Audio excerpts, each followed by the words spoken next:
personal, ya, berorientasi pada yang dinamakan dengan personal gain. Nah, sehingga semua hasil dari interaksi antar manusia, apakah itu proses politik, apakah itu proses kebijakan publik, apakah itu market, itu sebenarnya adalah merupakan sebuah agregat, ya, agregat dari orang-orang yang berusaha untuk mengejar kepentingan pribadinya. Nah, sehingga dalam RCI ini sebenarnya lebih melihat bahwa manusia itu merupakan makhluk yang itu sebenarnya selfish, ya. Selfish itu self oriented. Jadi kalau ada orang mengatakan, wah saya ini melakukan demi kemanusiaan, saya melakukan ini demi masa depan anak cucu dan sebagainya, itu sebenarnya ya omong kosong, ya. Itu semuanya omong kosong, tidak ada kecuali ya nabi-nabi atau wali-wali. Tapi di luar itu semuanya saja, mau itu aktivis, mau itu politisi, mau itu mahasiswa, sebenarnya yang mereka kejar itu adalah personal benefit. Apakah personal benefit jangka pendek maupun personal benefit jangka panjang. Nah, kita bisa juga menggunakan RCI ini, cara berpikir RCI tidak hanya melihat PPKM, tapi melihat pada COVID. Contohnya tema sekarang ini, ya, tema sekarang ini kelihatan reaksioner banget, ya. Kelihatan bahwa yang dibaca itu sosial media, ya. Tidak yang dibaca itu bukan buku atau jurnal, karena sosial media sekarang dipenuhi oleh PPKM, jadi diskusinya PPKM ini terlihat sekali karakter dari cara mahasiswa merespon sebuah fenomena itu sangat superficial, ya, hanya ya, nggak ada bedanya dengan orang-orang yang tidak berpendidikan lah, begitu bisa dikatakan, karena yang dianggap menarik itu adalah apa yang terjadi di depan mata, tidak berusaha untuk menggali apa sih makna yang paling dalam dari setiap fenomena.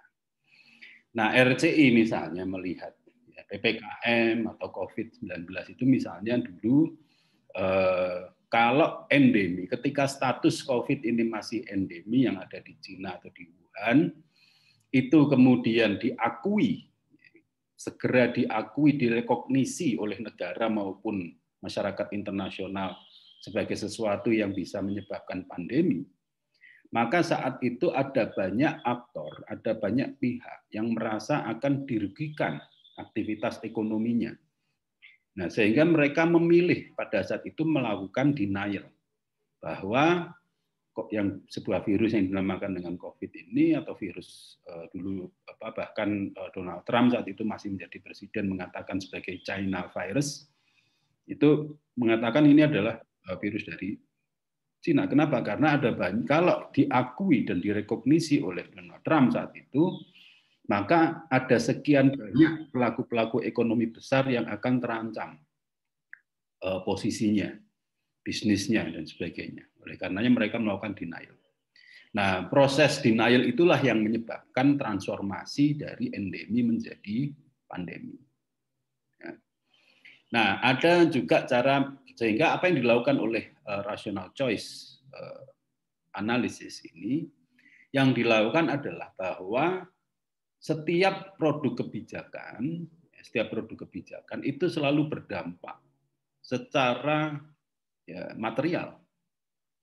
Nah, tinggal yang dilihat itu adalah siapa yang mendapat dampak material positif paling besar dari sebuah kebijakan yang diambil, dan siapa yang berdampak atau menerima dampak negatif material yang nah, sehingga mereka melakukan proses game teori atau proses mengidentifikasi atau memetakan kira-kira masing-masing aktor ini punya material gain apa saja, dan bagaimana mereka menggunakan instrumen kebijakan itu untuk bisa memaksimalkan atau mengoptimalkan material gain yang bisa mereka dapat.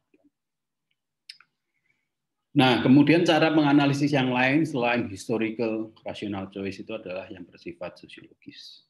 Nah, apa artinya di sini? Artinya di sini bahwa sebenarnya berbeda, ya, orang-orang di analisis sosiologis ini agak berbeda dengan yang rational choice dan historical, di mana yang sosiologis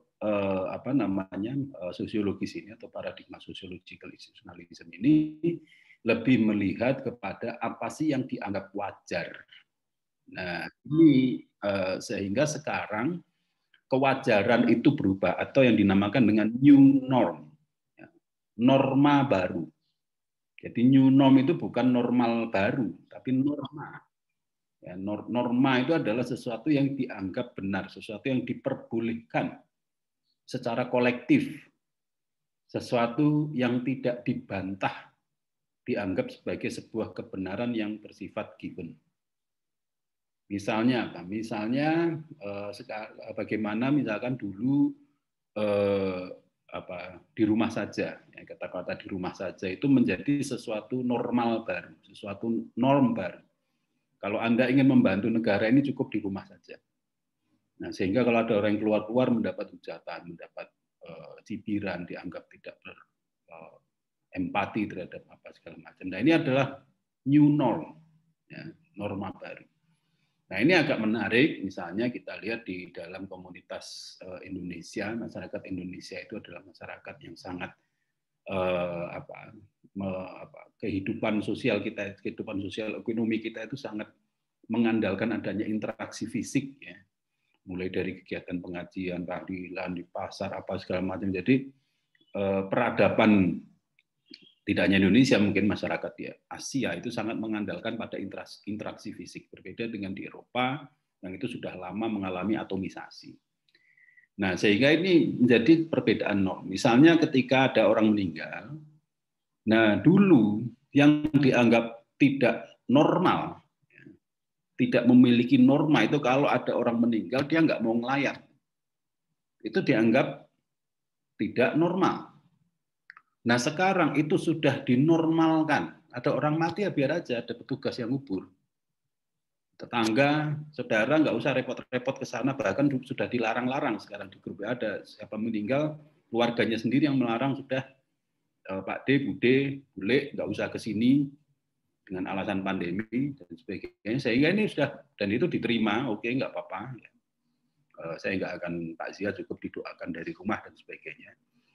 Padahal masyarakat kita, terutama warga NU itu kan ya berdoa di rumah tetap, tapi berdoa secara bersama-sama itu lebih afdol kan gitu. Tapi sekarang itu sudah menjadi tidak normal.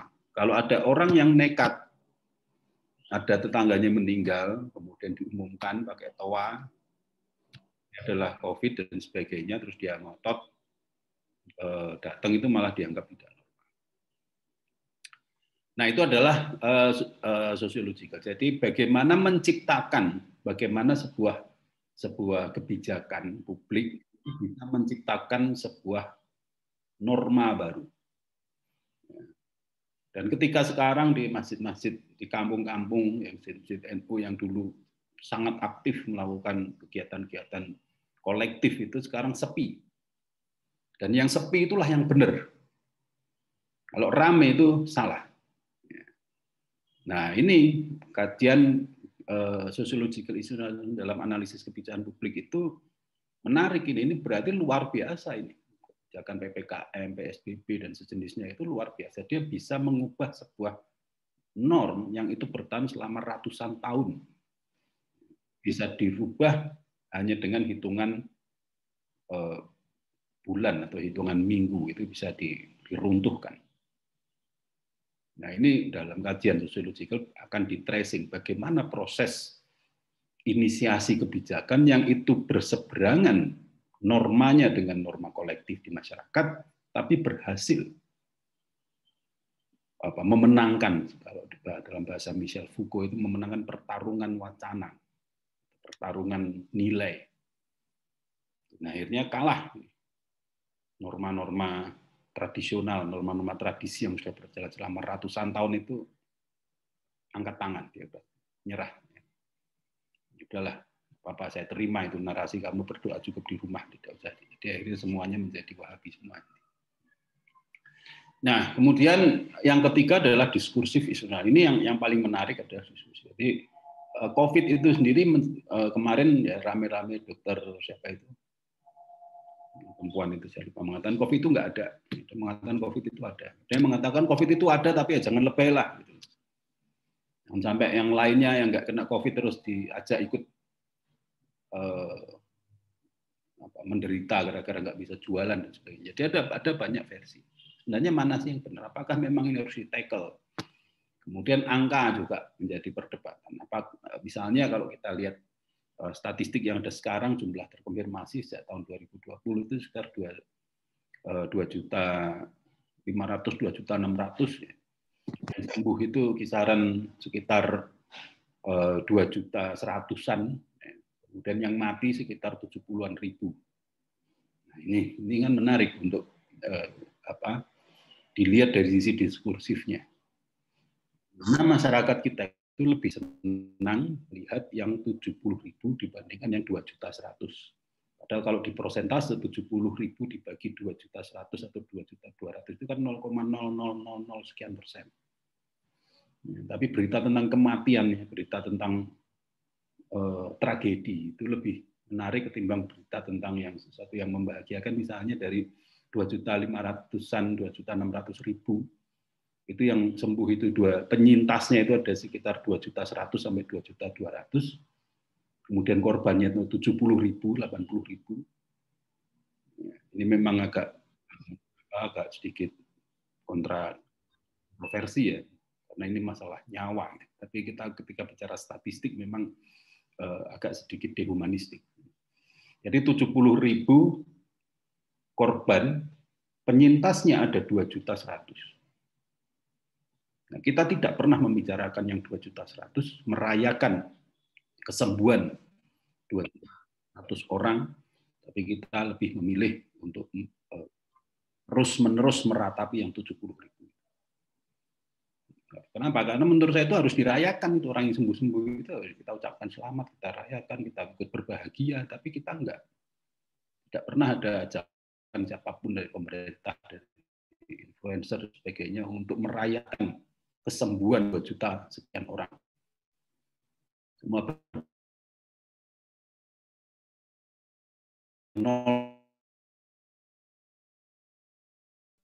lah, itu juga harus kita empati. Tapi apakah pernah kemudian ada sebuah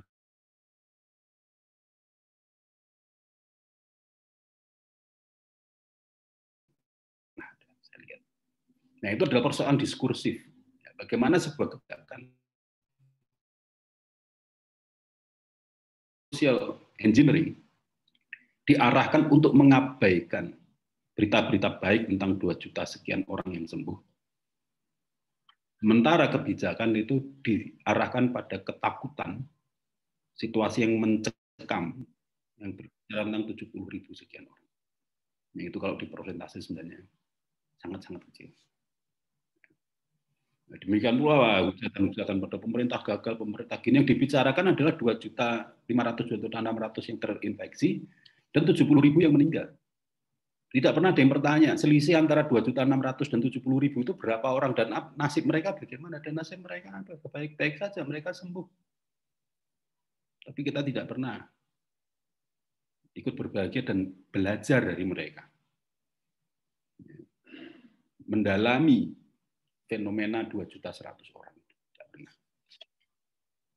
Nah, kenapa ini penting? Saya percaya bahwa sebenarnya kepanikan itu adalah penyebab dari kehancuran atau penyebab dari transformasi pandemi menjadi resesi, itu adalah sebuah bentuk kepanikan.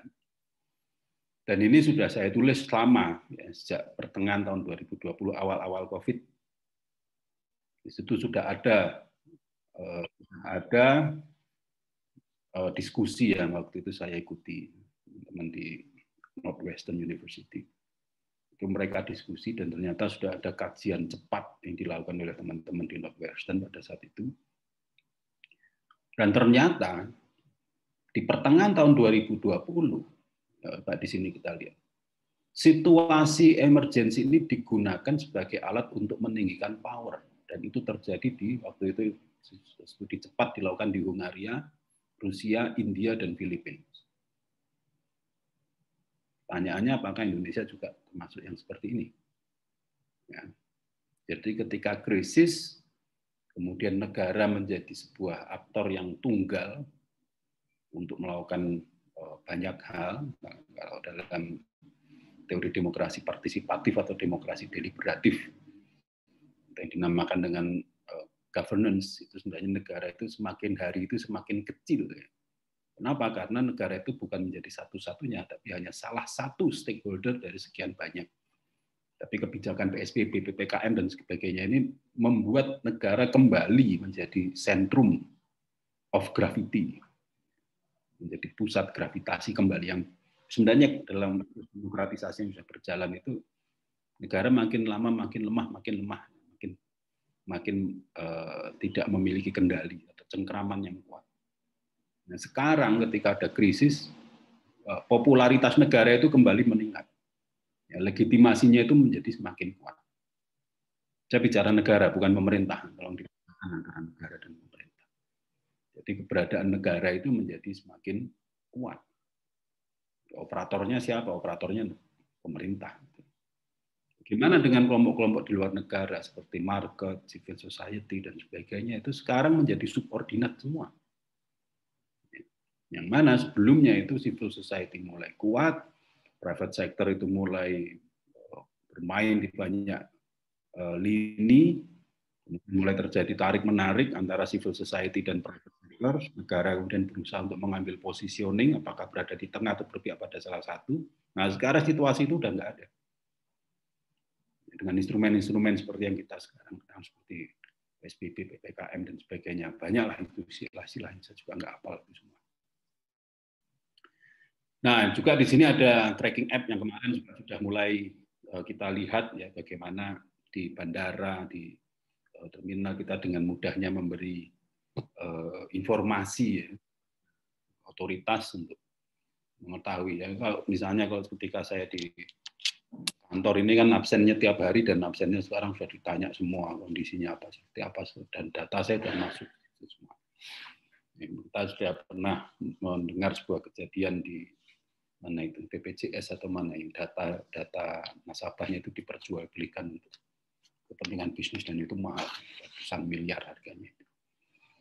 Nah ini juga terjadi ya, dengan alasan melakukan proses tracing, interaksi siapa kemana dan sebagainya. Kemudian ini menjadi pintu masuk, menjadi pintu masuk bagi Big Brother. Big Brother itu adalah negara untuk masuk pada ruang-ruang privasi dari masyarakat.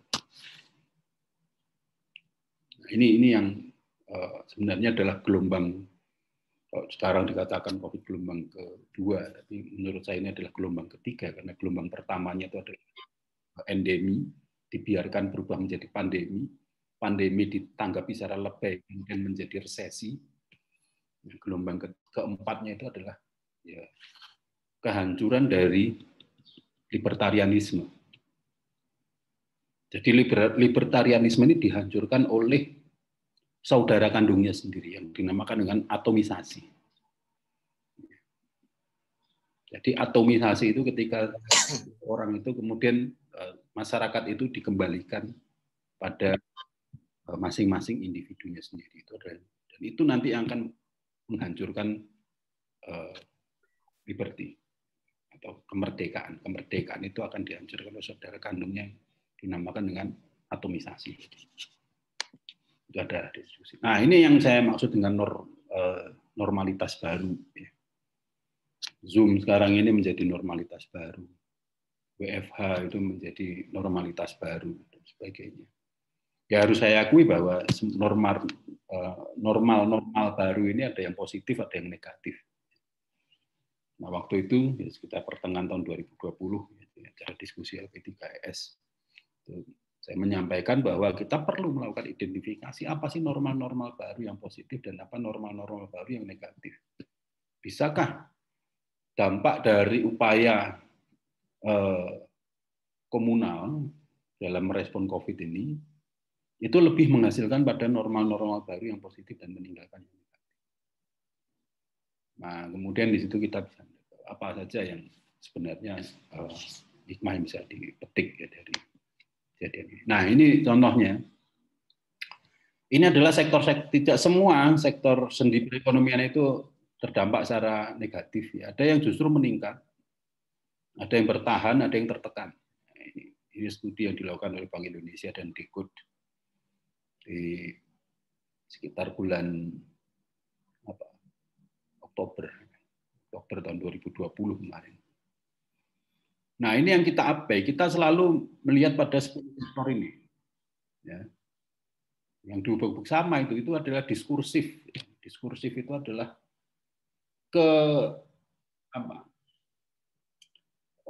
kebodohan kita, di mana dengan mudah perhatian kita itu diarahkan kepada pembuat image creator.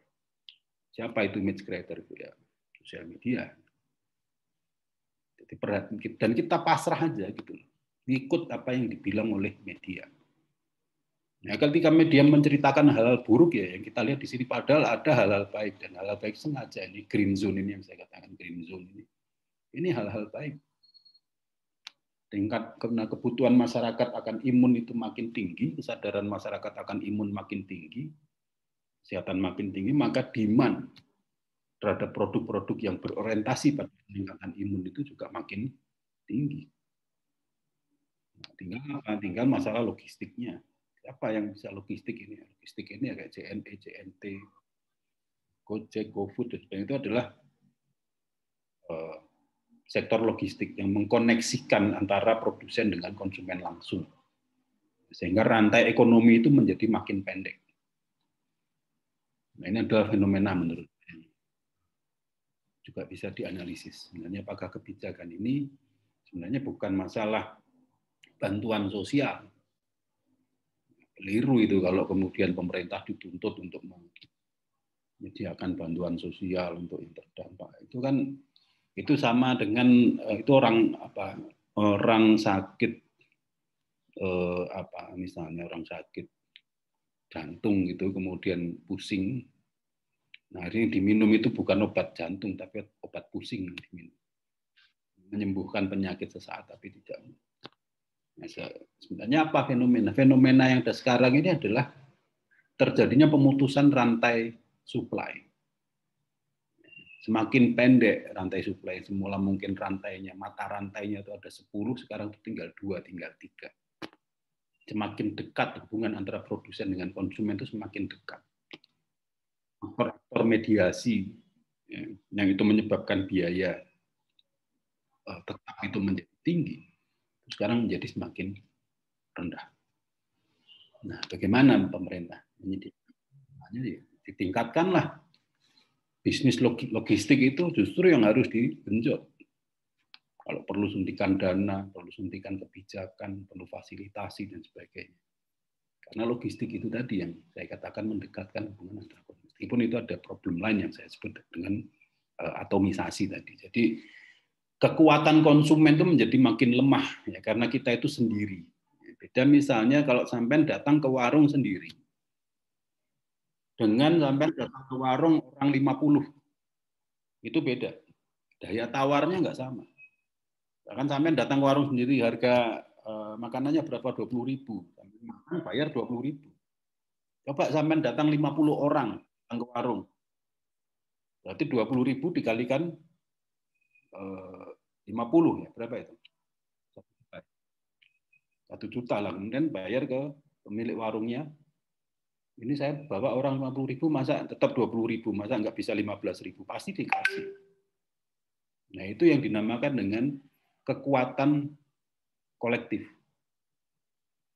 Nah, fenomena ekonomi sekarang itu konsumen itu kekuatan kolektifnya menjadi semakin kecil. Atau contoh misalkan sampai di bank ini mahasiswa, apalagi PMI ini nggak terbiasa berhubungan dengan bank ya. Kalau misalkan sampai nabung di bank, ya, naruh duit berapa? Maksimal itu paling ya mungkin ya 10 juta, 15 juta. Dan nabung dari usaha di situ. Sendiri, ya sudah ditetapkan suku bunga, fasilitasnya apa ya cuma ATM sama mungkin dikasih aplikasi atau kartu dan sebagainya. Tapi coba sampean bawa 100 orang nasabah ke bank. Ketemu dengan direkturnya, masing-masing bawa 5 juta. Berarti ada 500 juta. 1,5 miliar. Kemudian datang ke bank, ini saya punya 100 orang, mau menyimpan uangnya ini minimal 5 juta. Fasilitas apa yang bisa sampean berikan? Wah, nanti akan kita buatkan khusus layanan gini. Oke, masukkanlah ke situ kan, uang 500 juta dari 100 orang ini. Nah, di tengah jalan ternyata banknya lemot, direspon lambat, kemudian datang lagi ke direktur, Pak Direktur, karena ini layanan saya akan minta 100 orang ini untuk menarik semua dananya dan menutup rekening yang di situ. Direkturnya akan kelabakan.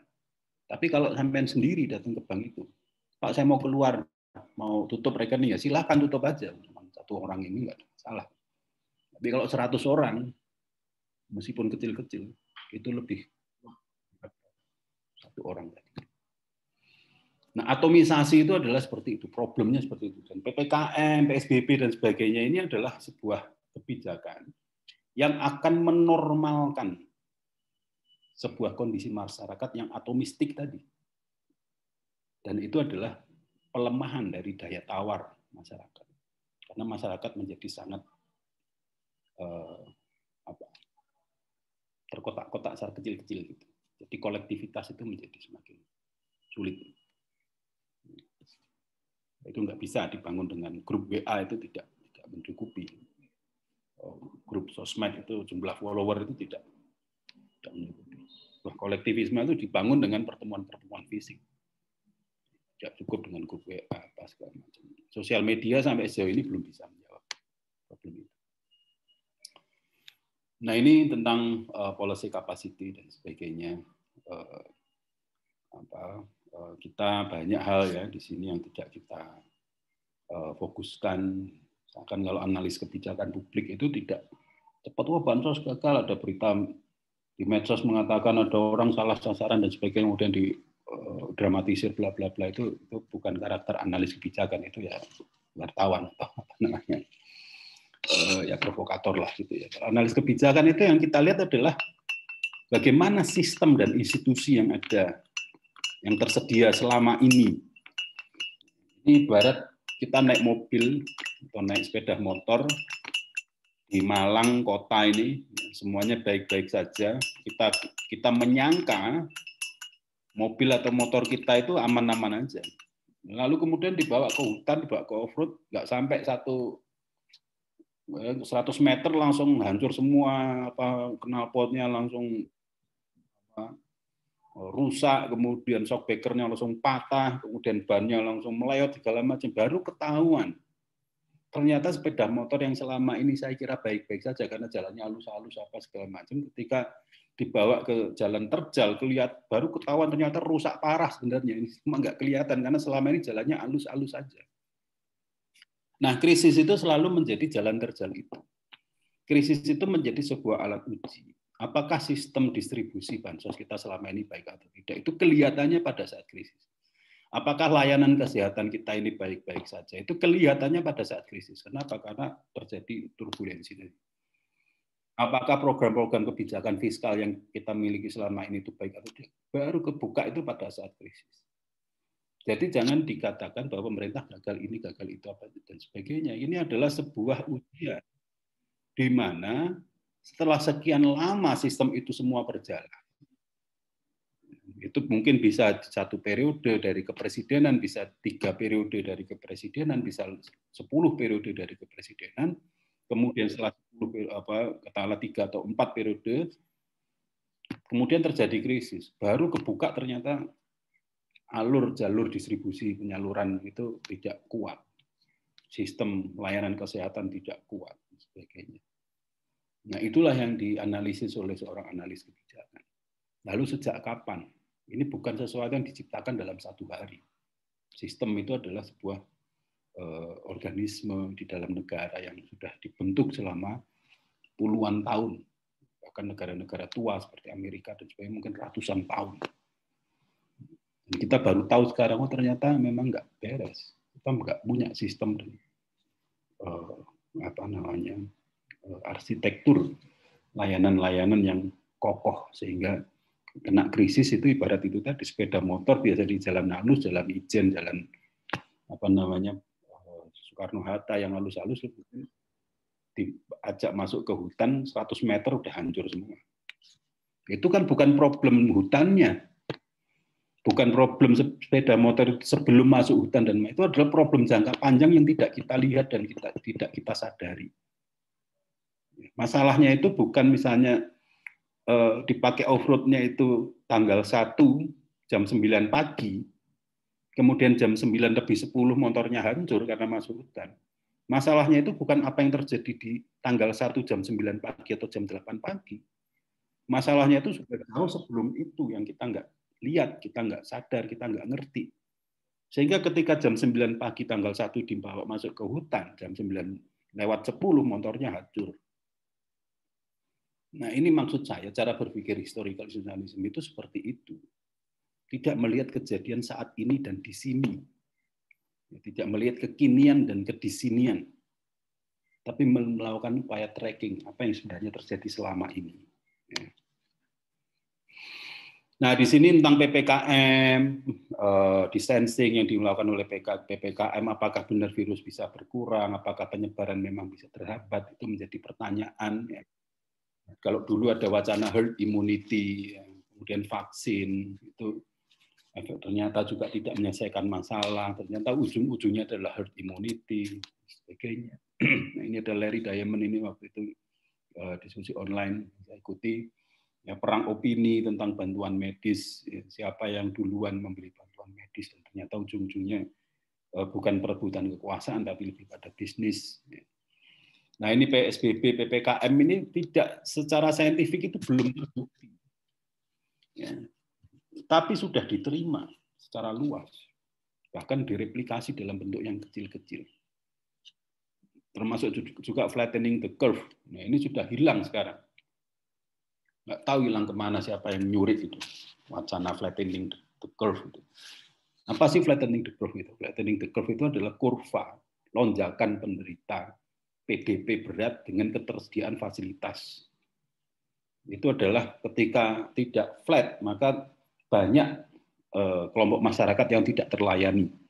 Tapi ketika kurvanya itu flat, maka sebenarnya nggak ada masalah, karena sebenarnya COVID ini adalah penyakit yang relatif mudah disembuhkan, asal bisa diterapi dengan maksimal. Itu bukan penyakit yang berat seperti kanker yang kemudian mati, bukan seperti apa namanya ya, penyakit yang berat-berat ya seperti HIV yang kemudian tinggal nunggu ajal. COVID itu bisa dan mudah ditreatment sebenarnya. Paling ya ditingkatkan imun, kasih vitamin, dibantu pernafasan, kan cuma gitu aja. Cuman masalahnya ketika jumlahnya terlalu besar, oksigennya nggak cukup, peralatan medisnya tidak cukup, suplai vitaminnya tidak cukup, maka kemudian terjadilah kematian. Kalau dikatakan itu ganas yang penyakit yang sehari ini kena, 2 hari kemudian langsung mati, itu ya nggak juga. Sebenarnya dia butuh waktu. Dan waktu itu sebenarnya adalah celah di mana kemudian treatment kesehatan itu bisa dilakukan. Nah, tapi wacana flattening the curve ini sekarang hilang. Ya. Kenapa? Karena wacana flattening the curve ini sebenarnya arahnya adalah penyediaan fasilitas fisik. Ya, saya nggak tahu kenapa ini kok hilang. Ya, ada kepentingan apa? Saya tidak mau berspekulasi. Tugas analis kebijakan publik itu bukan berspekulasi, tapi melihat sebuah fakta berdasarkan data. Nah, ini ada PPKM, ya, PPKI. PPKI itu ya pembatasan kegiatan individu. PPKK ini kegiatan komunitas. Kalau M ini kan luas ya, masyarakat, jadi lampu dimatikan, jalan ditutup dan sebagainya. Nah, ini adalah respon yang menciptakan apa yang disebut dengan atomisasi. Jadi kita dibuat ya, menjadi sangat atomistik. Masyarakat Indonesia yang itu bersifat sosial akan didesak ya, untuk menerima dan menormalkan sebuah proses yang bersifat atomistik tadi, dan kita dipecah-pecah menjadi pada sel terkecil, kita menjadi makhluk bersel satu. Ya. Jadi keluarga itu tinggal satu-satunya sel. Tidak ada lagi RT, RW, arisan, istighosah, rutin, tibaan, segala macam itu nggak ada, karena sudah teratomisasi sedemikian rupa. tempat-tempat ibadah sekarang sepi, jangankan pasar, jangankan warung kopi, tapi semua itu sudah teratomisasi, dan ini kita dipaksa untuk menikmati ini, sampai dipaksa untuk berada dalam, sampai kita bisa menikmatinya.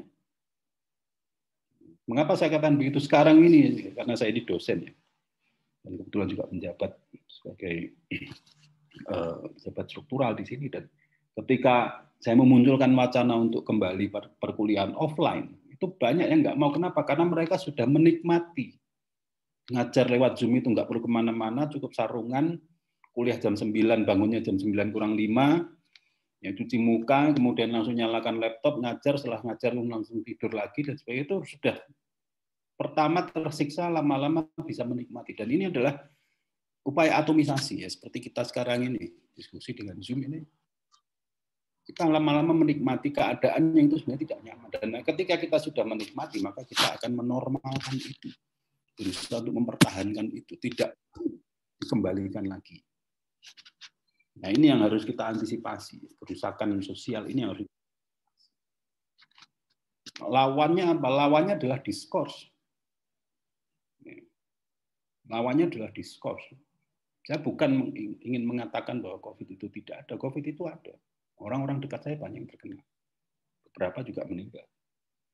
Yang saya ingin katakan kelebihan dan sikap permisif kita terhadap upaya rekayasa sosial yang akan menghilangkan kolektivisme masyarakat dan akan menyamankan kehidupan yang bersifat atomistik itu dianggap sebagai nyaman dan normal.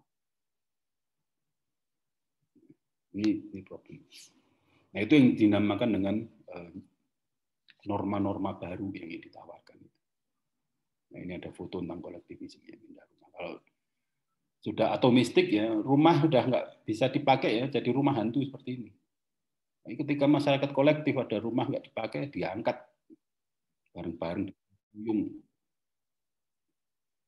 kita bisa merasakan di sini tidak hanya energi fisik yang menyebabkan sekian orang bisa mengangkat rumah ini, tapi dibutuhkan energi sosial yang juga luar biasa besar. Ini adalah sebuah social movement, dan ini akan dihilangkan. Nah, bagaimana kita bisa mengantisipasi efek negatif dari sebuah kebijakan seperti itu? Nah, ini adalah sebuah kerangka berpikir untuk memetakan sebenarnya di mana letak persoalan dari kebijakan apapun itu, PPKM, PSBB, sebagainya, bansos, ini bisa kita gunakan untuk memetakan ini. Pertama kemarin rame-rame misalkan ada Satpol PP mukulin orang, mengambil dagangan dan sebagainya. Saya punya teman sangat akrab, teman baik saya, dia adalah seorang Satpol PP, dan ketika saya tanya, saya ajak diskusi, ya memang saya tidak melihat ada itikat itu dari sebuah institusi, dan ini adalah sebuah upaya untuk melakukan framing. Satu kasus di blow up sedemikian besar, atau dua kasus di blow up sedemikian besar, dan itu menciptakan sebuah opini tertentu. Ini kita bisa lihat antar institusi itu ada juga pertarungan diskursif di situ. Antar institusi penegak hukum ini ada pertarungan diskursif di situ. Kita lihat apakah itu di level individunya, atau di level organisasinya, atau di level sistemnya. PSBB berhasil atau tidak? Jangan langsung diminta seseorang atau saya untuk melakukan judgement. Oke, kalau gitu ini efektif atau tidak, berhasil atau tidak. Sama dengan pengajian yang ujung-ujungnya minta ini halal atau haram, itu kan nggak menarik. Masa pengajian di sini cuma halal haram aja, tanpa membedah epistemologi dari sebuah fenomena sosial. Tapi kebiasaan masyarakat kita itu kan kalau pengajian kemudian kiainya atau penceramahnya itu menjelaskan epistemologi agama, ditinggal tidur. Sukanya itu ulama-ulama yang ini haram, harus kita hancurkan, oh ini halal, harus kita dukung, kan sukanya yang gitu. Akhirnya jadilah radikalisme itu. Saya tidak mau menciptakan radikalisme intelektual. Yang kemudian maunya itu judgement, benar salah, gagal, buruk, itu radikalisme bentuk lain. Tidak ada bedanya kelakuannya. Apa yang menyebabkan radikalisme itu adalah kemalasan berpikir. Kemalasan berpikir secara epistemik. Itu adalah akar dari radikalisme. Kenapa begitu? Karena itu tadi, ketika pengajian yang dicari ini halal atau haram. Tanpa membedah. Males untuk membedah. Lebih baik jualan online daripada mempelajari epistemologi agama. Lebih baik jualan online daripada mempelajari epistemologi kebijakan publik. Nah, ini adalah sebuah kerangka berpikir epistemologis dalam memahami kebijakan publik, mulai dari tingkat analytical, operasional, dan politik. PPKM bisa kita lihat dengan menggunakan peta ini. Bagaimana PPKM di level individu, pelaksana yang ada di lapangannya, bagaimana PPKM di level organisasi pelaksanaannya, bagaimana PPKM secara sistem yang itu melibatkan masyarakat dan komunitas yang lebih luas. Nah, di situ kita bisa melihat apakah ada linearitas kesiapan dari aparatus kebijakan itu, mulai individu, organisasi, dan sistem, yang itu saling mensupport satu dengan yang lain. Dalam hal apa? Yaitu dalam hal skill-nya. Apakah skill individu yang dalam konteks analisisnya, skill organisasi dalam konteks analisis, maupun skill sistem dalam konteks analisis. Kemudian operasional, dan yang ketiga adalah political. Bagaimana menggalang support dan menggalang dukungan. Dan ini yang nanti masuk sosiological dan diskursif institusionalismenya di situ. Yang itu saya belum bisa katakan apa-apa, karena ini bukan bagian dari riset saya. Dan seorang analis kebijakan itu hanya berbicara ketika dia sudah melakukan riset. Misalnya, yang sudah saya riset dan itu merupakan bidang kajian saya adalah masalah ketenagakerjaan dan pengangguran. Saya sudah melakukan riset mulai tahun 2010 sampai sekarang. Dan saya sudah mengumpulkan kurang lebih 263 data. Baik itu hasil dari survei yang dilakukan secara langsung maupun secara online dan data sekunder yang tersebar di 16 provinsi. Saya bisa bicara soal dampak COVID terhadap pengangguran karena saya sudah riset. Apa temuan yang saya dapatkan? Misalnya saya belum bisa menyampaikan secara luas karena ini proses penulisan, bahwa ternyata tradisi masyarakat kita ini memang bukan tradisi masyarakat yang otonom. Otonom itu artinya dia punya daya tawar terhadap negara. Dan masyarakat kita ini memang cenderung bersifat berpotensi sebenarnya menjadi masyarakat yang atomistik. Itu sebenarnya ada tiap internal. Kenapa? Ketika salah satu pertanyaan penelitian saya pada saat itu adalah ketika ada masalah, maka Anda akan mencari solusi di mana? 80-92% masyarakat itu menjawab ketika ada masalah mereka akan cari solusi di mana? Akan cari solusi di dalam dirinya sendiri. Padahal kalau tradisi welfarismenya itu kuat, maka yang pertama mereka minta itu adalah negara. Ternyata tidak.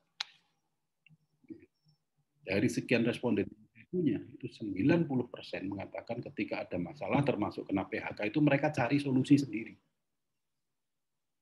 Dan yang paling kecil itu adalah opsi yang kedua itu mereka cari solusi di komunitas dan orang-orang terdekat. Alternatif ketiga itu mereka cari solusi dan untuk mengatasi masalahnya melalui organisasi sosial. Nah, kemudian opsi yang keempat itu adalah mencari solusi untuk mengatasi masalahnya kepada pemerintah. Dan ternyata kalau di ranking pemerintah itu yang paling kecil. Jadi masyarakat ketika ditanya, ketika Anda punya masalah, maka kepada siapa Anda akan meminta solusi? Itu yang paling sedikit jawabannya, hanya sekitar 1,7% itu menjawab ke pemerintah. 90% mengatakan saya akan cari solusi sendiri. Publik. Dan itu terjadi di masa krisis.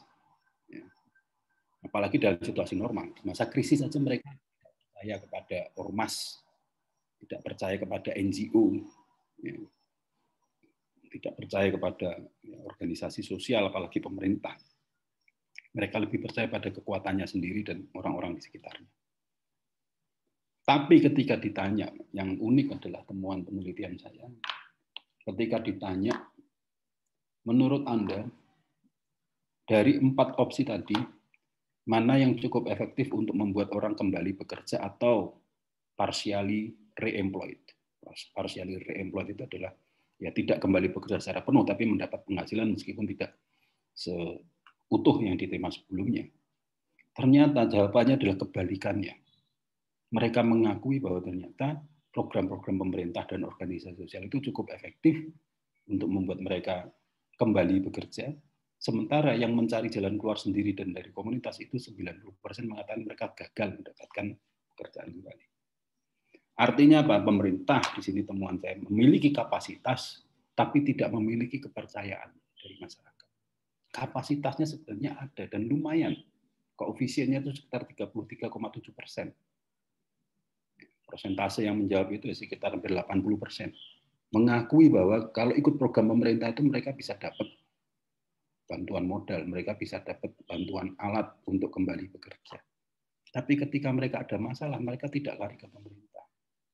Ini adalah sebuah temuan analisis kebijakan, contohnya itu saya lakukan di 16 provinsi, baru saya bisa ngomong.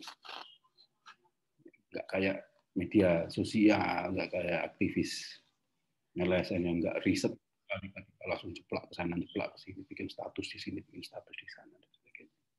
Nggak punya data, nggak punya metode riset, apalagi kerangka berpikir dan sebagainya. Nah, ini yang saya tawarkan ke sahabat-sahabat MII di sini.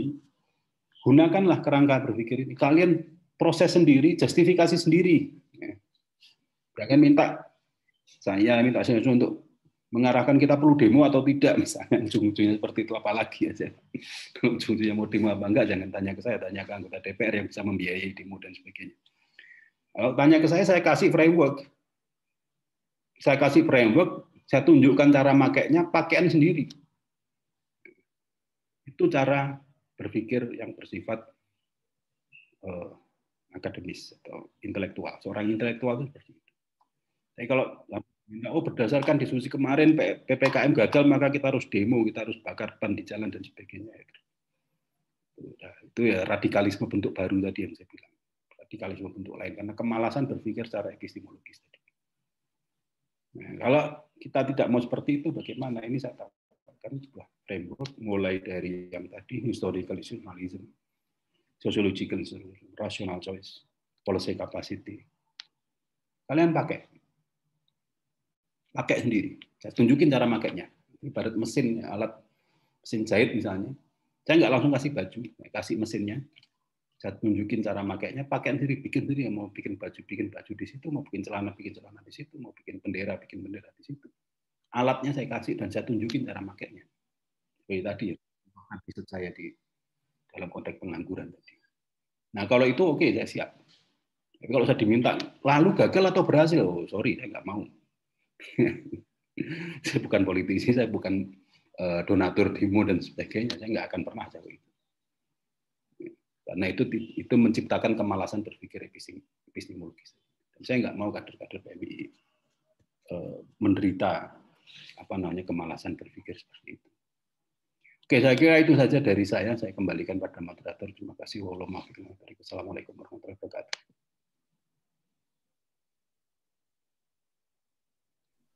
Waalaikumsalam warahmatullahi wabarakatuh.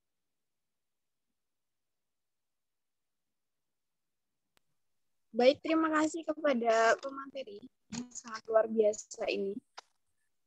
Saya persilakan untuk sahabat-sahabati atau yang lain jika ada yang mau bertanya.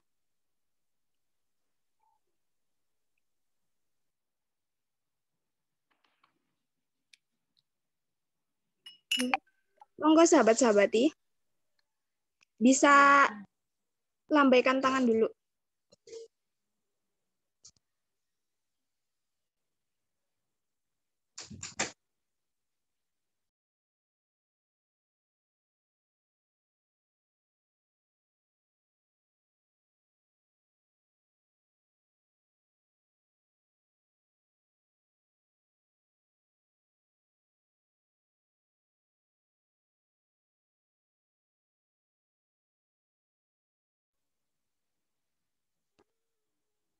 Boleh, pertanyaannya bisa ditulis di kolom komentar, nanti saya yang bacakan. Monggo sahabat-sahabati.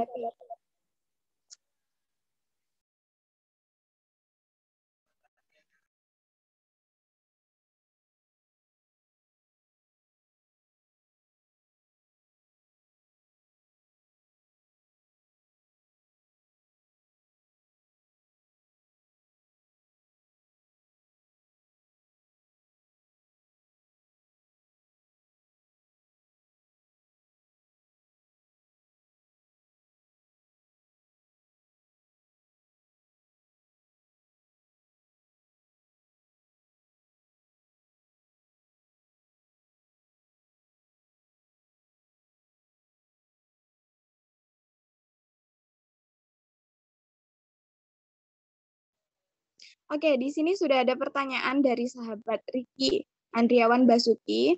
Pertanyaannya, saya mau bertanya, ya, apakah instruksi kebijakan dari pusat itu wajib dilaksanakan bagi pemerintah daerah? Monggo, pemateri saya persilahkan. Ya, jawabannya adalah bisa dibaca di Undang-Undang tentang Pemerintahan Daerah, ya, Undang-Undang Nomor 32 tahun 2014. Ya, ada beberapa revisi sampai tahun 2019 kemarin. Nah, itu sudah ada pasal-pasal yang mencantumkan di situ tentang bagaimana hubungan antara pemerintah pusat dan daerah. Di Undang-Undang tentang Pemerintahan Daerah itu sudah dijelaskan, bahkan juga sudah dijelaskan sektor-sektornya. Jadi saya sarankan teman-teman yang tertarik dengan bagaimana hubungan antara pemerintah pusat dan daerah itu bisa dibaca undang-undangnya di situ. Yang kedua, itu juga ada buku atau referensi yang bisa dibaca terkait dengan perbedaan antara desentralisasi dan federasi.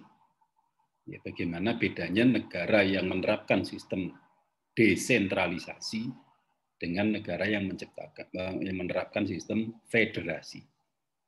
Nah, contohnya yang federasi itu apa? Amerika, Malaysia itu adalah negara federasi. Jadi negara bagian dan pemerintah federal. Nah, itu beda hubungan definisi pemerintah federal dengan pemerintah pusat, itu enggak sama. Definisi dari pemerintah daerah dengan negara bagian itu juga tidak sama. Itu bisa dibaca, sudah banyak tulisan-tulisan tentang itu, monggo dibaca. Jadi sekali lagi jawabannya bukan wajib atau tidak wajib, tapi beberapa referensi yang bisa sampean baca untuk bisa menjawab pertanyaan itu sendiri. Saya kira begitu, Mbak. Baik, terima kasih kepada pemateri. Saya kembalikan ke penanya, apakah ada feedback, Mas Riki? Ya, sudah aman. Oke, terima kasih. Ini ada pertanyaan lagi. Saya bacakan. Mana tadi ya? Oh, izin bertanya. Dari Kang Mujahid. Izin bertanya, bagaimana sikap yang harus kita ambil sebagai mahasiswa menyikapi tidak efisiennya PPKM? Terima kasih. Monggo, pemateri saya persilakan. Ya, jadi untuk efisien atau efektif, efisien beda dengan efektif. Kalau efisien itu berarti sumber daya yang dikeluarkan, ya, itu dalam bahasa Malang itu sumbut, itu adalah efisien antara biaya yang dihasilkan. Misalnya kalau mau bunuh nyamuk pakai bom, itu efektif tapi tidak efisien. Efektifnya apa? Karena nyamuknya mati. Tapi bomnya harganya 500 juta. Ya, ngapain kamu butuh bunuh nyamuk satu aja harus keluar 500 juta, kalau dengan 50.000 aja sudah mati misalnya. Nah, itu adalah perbedaan antara efektivitas dan efisiensi. Ya, kalau efisien atau tidak efisien, itu berarti arahnya kepada berapa besar dan berapa banyak resources. Apakah itu financial resources, ataukah itu material resources, atau itu social resources. Ya, itu ada di SLA, namanya Sustainability Livelihood Approach. Itu berbicara tentang resource atau aset-aset yang ada itu apa saja. Ada aspek finansial, ada aspek fisik, ada aspek alam, aset, jadi bukan aset alam, yang itu sebenarnya semua kebijakan itu membutuhkan aset-aset itu.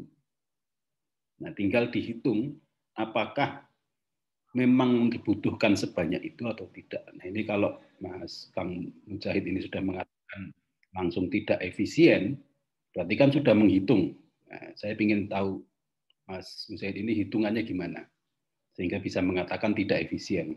Berapa banyak anggaran yang dikeluarkan, berapa banyak sumber daya manusia yang dikerahkan, berapa banyak misalnya sumber daya material yang dikeluarkan, kemudian semuanya dikonversi, ya, misalkan dalam satu unit untuk uang, kemudian ketemu nilainya berapa, nah, baru kemudian dikaitkan dengan efektivitasnya. Seperti tadi bunuh nyamuk dengan bom tadi. Oke, nyamuknya mati, tapi tidak efisien. Atau sebaliknya, bahwa mau bunuh gajah pakai jarum misalnya. Itu efisien, tapi tidak efektif.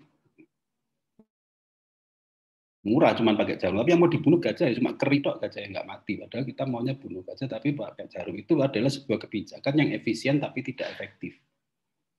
Ada kebijakan efektif tapi efisien. Ada kebijakan yang efektif tapi tidak efisien. Atau tidak dua-duanya.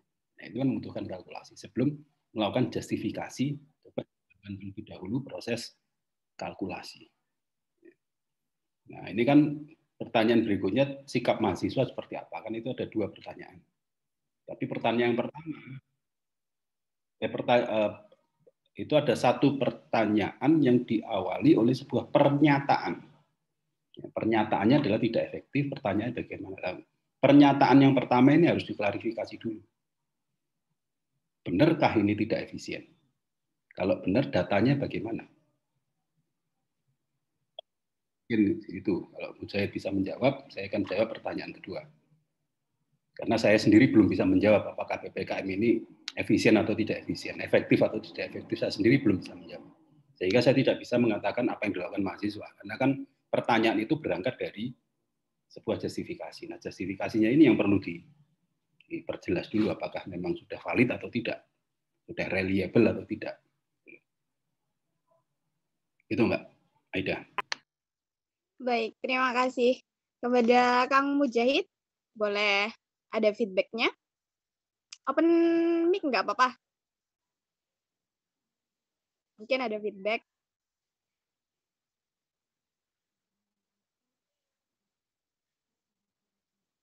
Biar enak jelasinya. Mungkin kan ada ini, apa, pendapat. Atau mungkin punya datanya langsung. Kayaknya masih dicari datanya ini. boleh. Kita tunggu. Bikin statement dulu, baru cari data. Berarti cocok politisi atau jadi. Bikin data dulu, baru nanti analisisnya belakangan. Boleh, ayo. Tidak apa-apa, sharing. Sharing saja.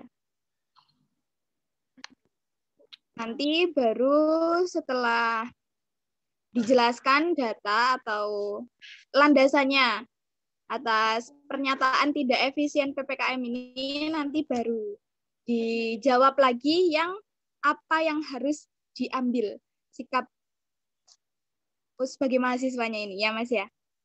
Ya. Monggo, Kang Mujahid. Atau yang lain boleh boleh lempar pertanyaan dulu di kolom komentar, nggak apa-apa. Atau mau open mic juga nggak apa-apa. Monggo.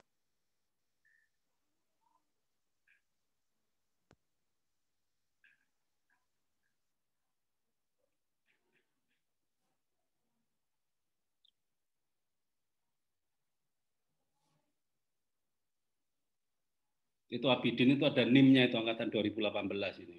Ini berarti absennya sudah diterima ini. Berarti saya hitung masuk nih Mas Abidin. NIM-nya masih 18 kelihatan itu angkatan yang udah tua.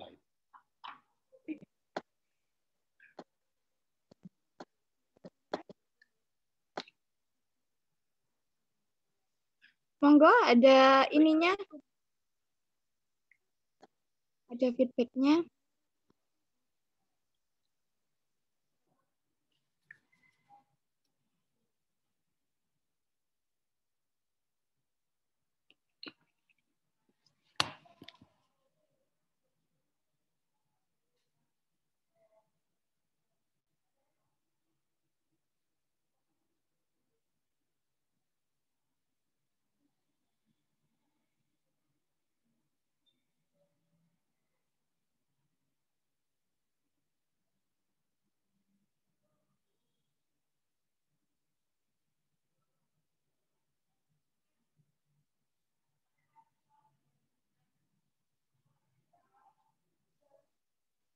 Atau yang lain. Karena pembahasan kita hari ini memang cukup menarik ya Mas ya. Soalnya kita sebagai mahasiswa kan digadang-gadang yang pro rakyat dan sebagainya. Kadang kita kalau tidak bersuara dipertanyakan. Kadang kita kalau salah ambil langkah juga kembalinya ke kita. Jadi monggo sahabat-sahabat atau yang lainnya bisa ditanyakan alangkah baiknya bagaimana, yang masih belum itu gimana.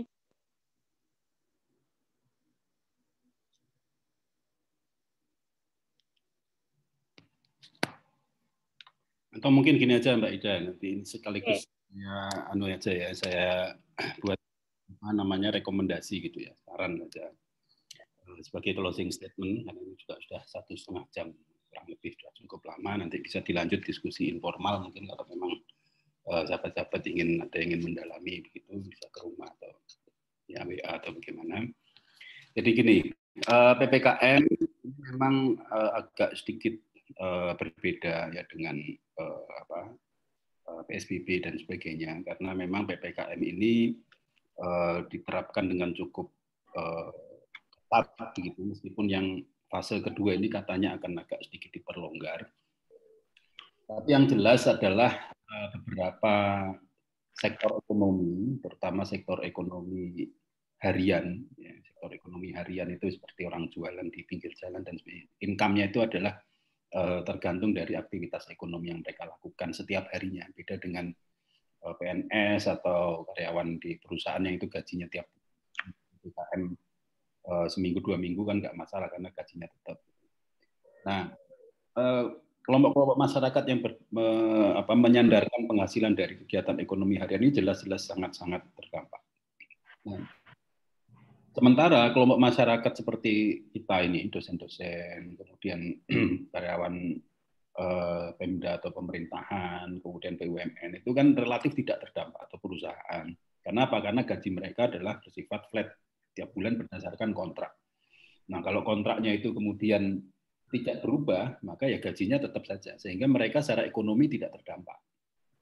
Nah, itu untuk yang aspek ekonominya. Nah, sehingga menurut saya mahasiswa itu salah satunya bisa mencoba untuk menjembatani. Misalkan salah satunya adalah gerakan solidaritas profesional kepada itu istilahnya pekerja serabutan dan pendapatan ekonomi harian. Nah, itu bagaimana misalnya melakukan gerakan potong gaji. Jadi diminta itu PNS itu dipotong gajinya sebagai bentuk solidaritas. 10% atau 15% gajinya dipotong dan didistribusikan pada yang terdampak dari adanya PPKM ini, nggak bisa jualan, nggak bisa buka warung, nggak bisa buka lapak di pasar dan sebagainya. Itu yang harus dimediasi, dan ini ruang ini masih kosong. Pertama adalah mengetuk hati mereka-mereka yang tidak terdampak secara ekonomi untuk berempati. Itu diketuk dulu hati. Kalau hatinya sudah terketuk dan mereka mau secara benevolence untuk menyisihkan bagian dari pendapatannya untuk kelompok yang kemudian terdampak, itu akan sangat membantu. Nah, tinggal yang perlu dibuktikan adalah apakah mahasiswa ini lebih baik atau tidak dibandingkan penyalur bansos yang kemarin itu. Ternyata setelah disalurkan mahasiswa juga bocor di mana-mana, dipakai beli pulsa, dipakai beli HP dan sebagainya, ternyata kan sama aja, ternyata mahasiswa dengan birokrasi sama-sama tidak bisa menyalurkan. Ini kalau ruang ini bisa dimasuki itu bagus. Nah, kemudian bagi yang terdampak secara penyakitnya langsung, kan sekarang kita juga sudah bisa bagaimana keterbatasan tabung oksigen, keterbatasan ventilator, dan sebagainya. Nah, itu apakah bisa kemudian juga mahasiswa bisa mengambil ruang-ruang itu. Nah, ini adalah salah satu, kalau orang Jawa itu mengkritik itu yang halus dan produktif. Jadi ini kan kalau mau mengkritik negara ya berarti tindakan itu juga di dalamnya itu terkandung kritik kan gitu. Bahwa negara tidak mampu misalnya untuk melakukan redistributif antara kelompok berpenghasilan aman dengan kelompok berpenghasilan rentan. Itu harusnya ada yang dinamakan dengan kebijakan redistributif. Dan ini nggak jalan. Karena ini tidak jalan, mekanisme redistribusi pendapatan ini tidak jalan, maka kemudian mahasiswa memasuki ruang itu. Ini elegan menurut saya, daripada bakar-bakar ban dan sebagainya. Karena apa? Karena di dalamnya terkandung kritik, tapi kritik yang memberi solusi. Kami mahasiswa mengambil ruang yang tidak bisa dimasuki oleh kelompok-kelompok lain termasuk negara, yaitu ruang apa? Ruang meredistribusikan pendapatan. Pertanyaannya bahwa kebijakan redistribusi ini harus dilakukan, tapi negara tidak mampu melakukannya. Pertanyaannya adalah apakah mahasiswa mampu melakukan itu? Meredistribusi pendapatan satu kelompok masyarakat yang aman kepada kelompok masyarakat yang mengalami kerentanan. Kalau itu ruang ini mampu dimasuki, itu dua-duanya dapat. Kritiknya dapat, solusinya juga dapat. Kenapa? Karena kebijakan PPKM ini juga sudah dipertimbangkan ya, dengan berbagai risikonya. Apakah risiko pandeminya atau risiko ekonomi sudah dipertimbangkan, akhirnya itu dipilih. Nah, kemudian itu menyisakan persoalan lain dan sisa dari persoalan ini yang harus kita respon. Nah, itu tawaran saya. Tawaran saya sekaligus challenge, kalau itu bisa dilakukan, luar biasa.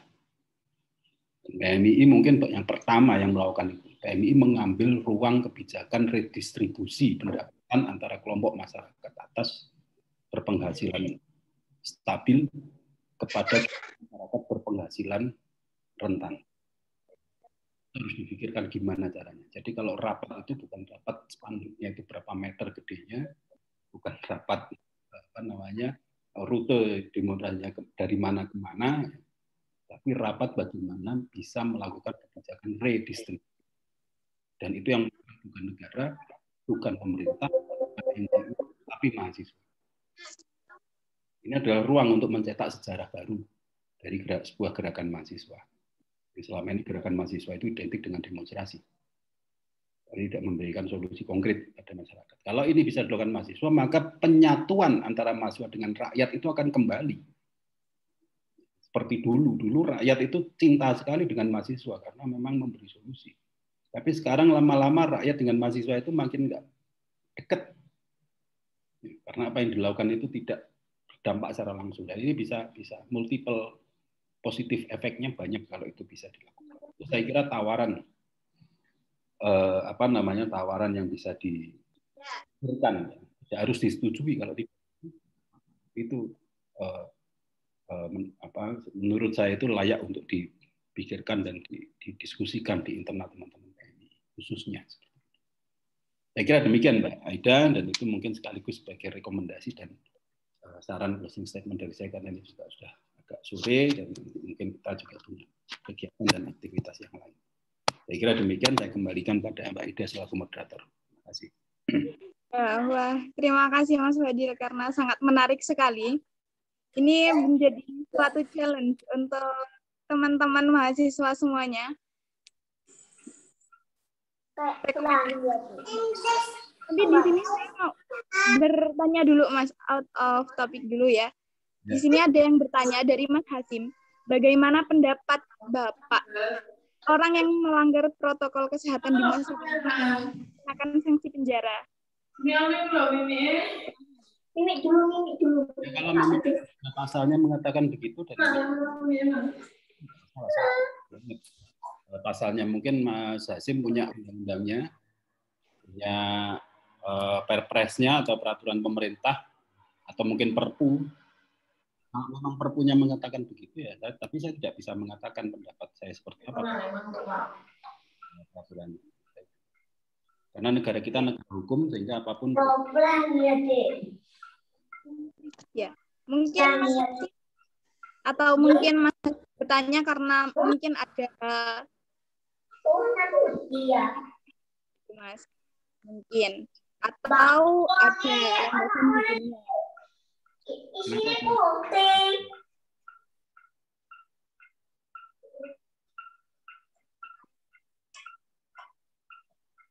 Gimana Mbak? Saya tidak dengar tadi ada. Saya kembalikan feedback ke Mas Hasim. Mungkin ada feedback untuk pertanyaan ini. Karena mungkin pertanyaan Mas Hasim berdasarkan fenomena yang ada gitu, Mas. Maksudnya beliau melihat adanya orang-orang yang di penjara seperti itu. Atau mungkin memang ada landasan hukumnya. Monggo Mas Hasim, saya kembalikan ke Mas Hasim.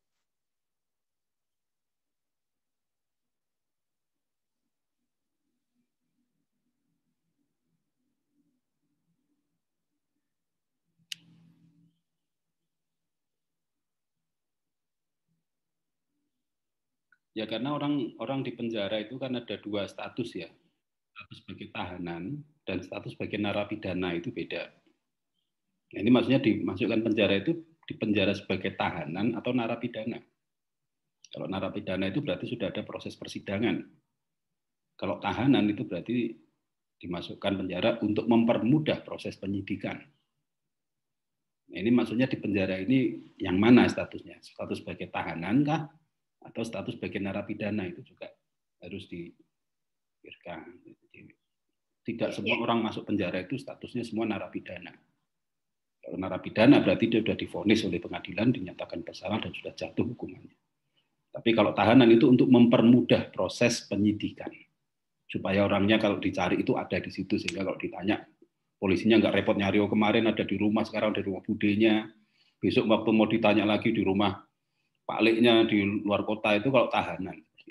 Itu untuk mempermudah penyidikan. Nah, di sini sudah dijawab sama Mas Hasim sebagai status tahanan, Mas. Itu dijawabannya untuk mempermudah penyidikan. Bukan untuk dihukum, beda. Kalau dihukum itu narapidana. Itu dihukum. Tapi kalau tahanan itu bukan hukuman. Tahanan itu untuk memudah ketika sewaktu-waktu mau ditanya, diminta keterangan, orangnya sudah ready di situ. Makanya ada tahanan luar, ada tahanan dalam. Kalau tahanan luar dia harus tangan perjanjian bahwa sewaktu-waktu dipanggil harus datang. Jadi jangan-jangan di tahanan luar ketika ini ada pertanyaan soal ini, orangnya dicari, di telepon nggak diangkat, di WA nggak dibales, didatangi rumahnya nggak ada, kan repot, proses hukum nggak bisa jalan. Itu. Jadi kalau status tahanan itu berarti ada suratnya dan itu sudah disetujui. Memang ini tujuannya adalah bukan sebagai bentuk hukuman, tapi tujuannya adalah untuk mempermudah proses penyidikan. Itu dua hal yang berbeda. Kenapa? Karena tahanan tidak dinyatakan bersalah.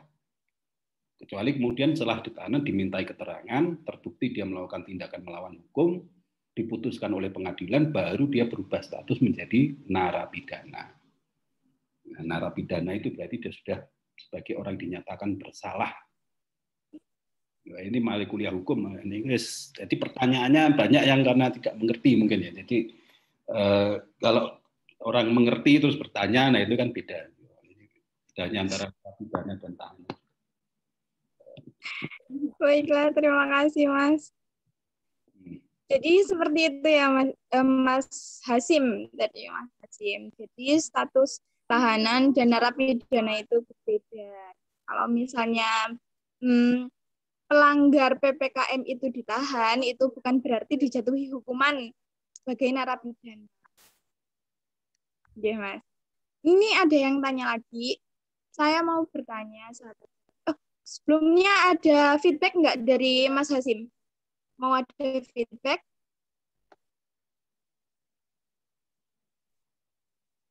Mas Hasim? Lanjut dulu. Nanti mengalir aja. Oke, siap. Sekarang dari Mas siapa ini?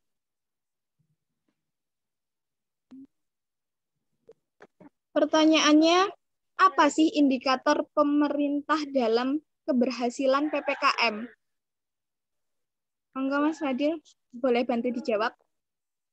Ya itu ada di di perpresnya. Ya, jadi itu kalau kita lihat setiap kebijakan publik yang dituangkan secara formal itu kan ada konsideran. Ya bisa dibaca di konsiderannya itu. Konsideran itu yang menimbang, mengingat itu. Pertama yang menimbang. Nah, menimbang itu isinya adalah tujuan dari setiap kebijakan. Nah, ini sudah tahu atau belum PPKM itu peraturan presiden nomor berapa atau peraturan pemerintah nomor berapa. Di situ ada, kalau ini belum baca berarti kan nggak ngerti. Termasuk juga nomor berapa itu. Kalau mungkin bisa dibaca dulu, di bagian atas sendiri itu ada yang namanya menimbang. Menimbang itu adalah terkait dengan mengapa kebijakan itu dilakukan, untuk tujuan apa kebijakan itu dilakukan. Mengingat itu adalah dasar-dasar hukum apa yang dipakai, barulah masuk ke pasal-pasal itu bagaimana kebijakan itu dijalankan. Ya, jadi dibaca. Jadi kalau ngomong PPKM, ternyata perpresnya belum dibaca, PP-nya belum dibaca, kan jadi nggak ngerti pertanyaan tujuannya apa. Ini kan ada di situ, dalam surat keputusan itu, bagian yang atas sendiri.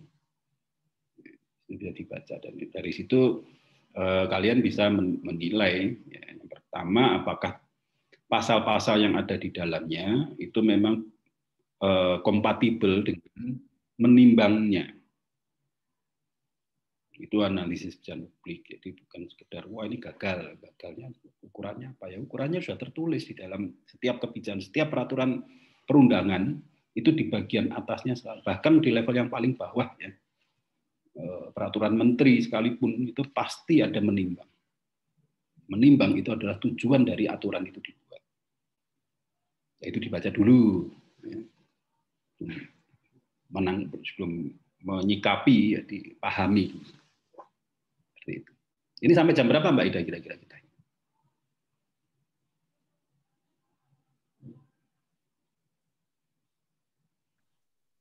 Ini setelah ini sudah, tapi ini masih ada satu pertanyaan lagi. Mau ini jawab sekalian atau? Terakhir ya. Boleh. Terakhir. Ini ada pertanyaan satu. Saya mau bertanya perspektif akademisi terkait penyelarasan penanggulangan pandemi COVID-19 dengan pemulihan ekonomi. Terus mungkin ada presentase dari perspektif jenengan dari dua konteks tersebut jika dibandingkan. Ini terakhir. Monggo Mas Fadi. Ya, jadi seperti tadi sudah saya jelaskan di paparan saya tadi bahwa tidak semua sektor ekonomi itu terdampak. Jadi sektor-sektor ekonomi itu bisa dibagi menjadi 3 dalam konteks COVID ini. Jadi kan di paparan sudah saya sampaikan. Ada yang terdampak secara negatif, artinya mengalami penurunan. Ada yang terdampak secara positif, justru malah tambah makin. Nah, di sisi lain ada yang tidak terdampak. Jadi tetap aja. Nah, ini yang harus diidentifikasi. Dari kajian yang dilakukan oleh Decode dan Bank Indonesia di sekitar akhir tahun 2020, itu mereka melakukan kajian di 14 sektor. Di 24 sektor, di 24 sektor ekonomi, mulai pertambangan, pengolahan, transportasi, teknologi informasi, pertanian, perkebunan, dan hortikultura, makanan, retail, dan sebagainya. Itu ada 24 sektor. Nah, tadi disebutkan, sudah saya jelaskan, bahwa dari 24 sektor, itu yang terdampak secara negatif itu hanya, saya garis bawahi, hanya 10 sektor sebenarnya. Ya. Yang 14 sektor itu malah, yang 14 sektor itu 9 sektor itu bertahan. Bertahan itu artinya tidak mengalami penurunan yang signifikan, dia tetap bisa berproduksi dan menghasilkan uang. Bahkan ada 5 sektor yang justru dengan adanya COVID ini meningkat. Gitu loh. Nah, ini yang sama seperti analogi saya katakan, yang terinfeksi itu ada 2.500.000, ya. Yang sembuh itu ada 2.100.000, yang mati itu ada 70.000, yang kita lihat itu yang 70.000. Sama juga ketika kita melihat ekonomi. Ada 24 sektor, yang 10 sektor itu mengalami penurunan, yang 14 sektor mengalami peningkatan, yang kita lihat itu yang 10 sektor tadi. Nah, program-program untuk penanggulangan ekonomi jangka menengah dan jangka panjang itu fokus kepada 14 sektor tadi. Ini yang harus digenjot. Dan itu sebenarnya sektor-sektor yang berbasis pada kelompok usia di bawah 30 tahun sebenarnya. Seperti membuat konten, konten creator, kemudian online bisnis dan sebagainya, itu sebenarnya adalah ada di kalian solusi itu. Bukan di negara, bukan di pemerintah, bukan di akademisi, ada di generasi di bawah usia 30-an. Solusinya itu ada di kalian, bukan di saya. Kenapa? Karena cara saya berproduksi dan cara kalian berproduksi itu beda. Kita sudah hidup di zaman yang berbeda. Nah, ini sebenarnya yang harus kita maksimalkan. Dan ruang itu sebenarnya cukup terbuka untuk untuk memberikan solusi tadi itu. Itu kalau secara ekonomi. Tapi yang paling penting lagi adalah yang jangka pendek ini. Yang jangka pendek ini sangat pentingnya itu tadi. Solusi dari saya adalah harus ada yang mengambil ruang kosong, melakukan redistribusi pendapatan itu masih kosong ruang itu. Negara belum mampu. Negara hanya melakukan redistribusi melalui jalur pajak, bukan melalui jalur voluntary movement. Kalau melalui jalur pajak kan ujung-ujungnya Kementerian Keuangan mengalokasikan berapa persen pendapatan dari pajak untuk memberikan bansos. Tapi harus diingat bahwa kelompok masyarakat itu bukan hanya terpilah menjadi pembayar pajak dan penerima pajak, tapi juga kelompok masyarakat berpenghasilan harian dan berpenghasilan tetap. Dan ini yang perlu diredistribusi juga, dan itu negara belum punya mekanisme untuk melakukan itu. Sehingga ruang ini tidak bisa diambil negara karena tidak memiliki basis legal. Lalu siapa yang bisa melakukan itu? Ya kelompok-kelompok di luar negara termasuk mahasiswa. Ini yang sebenarnya kenapa kok mahasiswa? Karena mungkin mahasiswa ini juga orang tuanya termasuk kelompok yang berpenghasilan tetap tadi. Kan lebih dekat. Kalian bisa komunikasi dengan orang tua masing-masing, dengan Pak D-nya, dengan buleknya yang kerja jadi PNS, jadi dosen, jadi karyawan di BUMN dan sebagainya. Apa enggak kasihan itu Pak D, Bude atau Bapak atau Mama, Papa itu lihat itu orang nggak bisa jualan gimana lah, kita kan penghasilan kita tetap. Ya udah kalau gitu aku mau ikut programmu tapi uang bulananmu tak kurangi lah. Mahasiswanya juga harus mau. Ya udah nggak apa-apa Bu, dikurangi tapi ya jangan banyak-banyak misalnya. Nah ini kan sebuah solusi-solusi yang menurut saya itu lebih konkret ya, untuk untuk memulihkan ekonomi jangka pendek, jangka menengah dan jangka panjang. Jangka menengah dan jangka panjangnya itu fokus kepada sektor-sektor ekonomi yang tidak terdampak atau justru terdampak secara positif. Jangka pendeknya adalah melakukan redistribusi pendapatan. Saya kira begitu, Mbak Edi. Baiklah, terima kasih Mas Fadil atas penyampaiannya. Ini tadi ada feedback, tapi mungkin enggak usah ditanggapi atau bagaimana? Ini tadi feedback yang tahanan tadi, Mas. Ya, terima kasih informasinya Mas Azim, itu terima kasih googlingnya cukup cepat ya. Jadi ya, untuk sahabat-sahabat mungkin bisa dibaca terkait UU nomor 6 tahun 2018 tentang kekarantinaan. Pasal 93 bahwasanya tertulis yang tidak mematuhi kekarantinaan kesehatan itu akan dipidana paling lama 1 tahun. Gitu. Saya rasa cukup. Terima kasih kepada Mas Fadil yang sangat luar biasa sudah men-sharing apa yang mungkin banyak dari kita yang belum paham, dan sangat terima kasih atas diskusi pada siang hari ini. Semoga apa yang kita dapatkan pada hari ini bermanfaat. Sebelum saya tutup mungkin pasal kesimpulan bisa disimpulkan masing-masing karena setiap penerimaan itu berbeda. Tapi yang mau saya tekankan pada siang hari ini, mahasiswa punya PR satu lagi. Sebagai mahasiswa ada ruang yang belum terisi. Seperti yang Mas Fadil tadi jelaskan, kita punya challenge untuk mengetuk yang tidak terdampak setidaknya. Berempati untuk masyarakat yang sangat terdampak pada kebijakan PPKM ini. Dan untuk merekatkan mahasiswa dan rakyat yang udah lama mungkin sempat renggang, ambil aksi. dan solusi redistribusi pendapatan yang harus ditawarkan kepada negara. Karena negara itu tidak mampu melakukannya, pertanyaannya apakah mahasiswa mampu? Ini sebagai PR kita sebagai mahasiswa yang mungkin setelah ini boleh dibawa ke tempat ngopi. Ngopinya ya wes, Zoom aja wes. Zoom dulu ngopi tentang hal ini. Untuk mungkin eksistensi mahasiswa itu cukup penting. Jadi bagaimana kita harus melangkah, kita harus benar-benar hati-hati. Dan sekali lagi terima kasih untuk sahabat-sahabati yang sudah meluangkan waktu, sudah bertanya. Terima kasih untuk Mas Fadil. Semoga semuanya lancar dan PPKM ini bisa efisien, efektif, dan sebagainya itu. Semoga pandemi ini cepat berlalu. Kita sebagai mahasiswa memiliki kewajiban untuk bersama rakyat. Terima kasih Mas Fadil.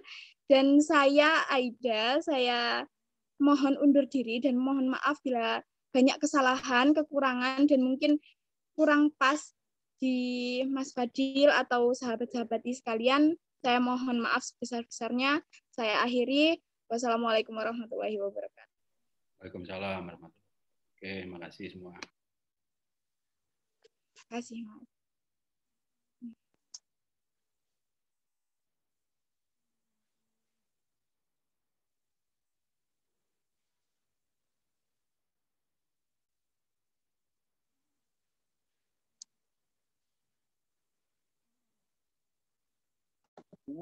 Pak Cabang, masuk dulu Pak Cabang.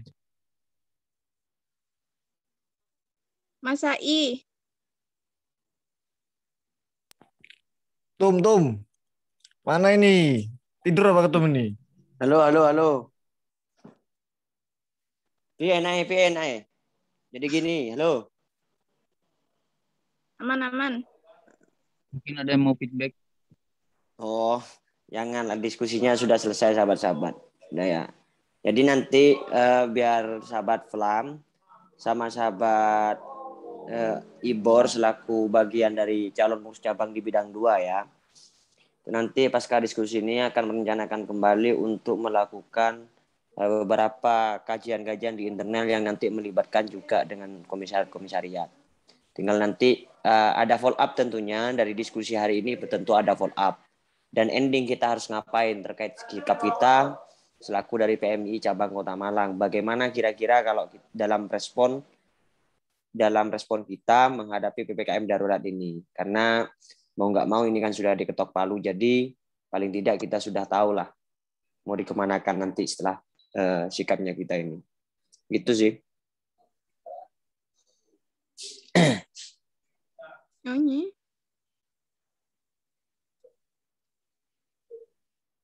Saya kembalikan ke Flam. Semangat Flam. Bisa dikembalikan ke saya Mana? Saya nggak buka tadi Mbak moderator. Ya. Oh, sahabat Flam. Cukup lah itu Mas Ketum. Sudah dari PMI nanti dari cabang mungkin perlu merespon dengan membuat sikap satu institusi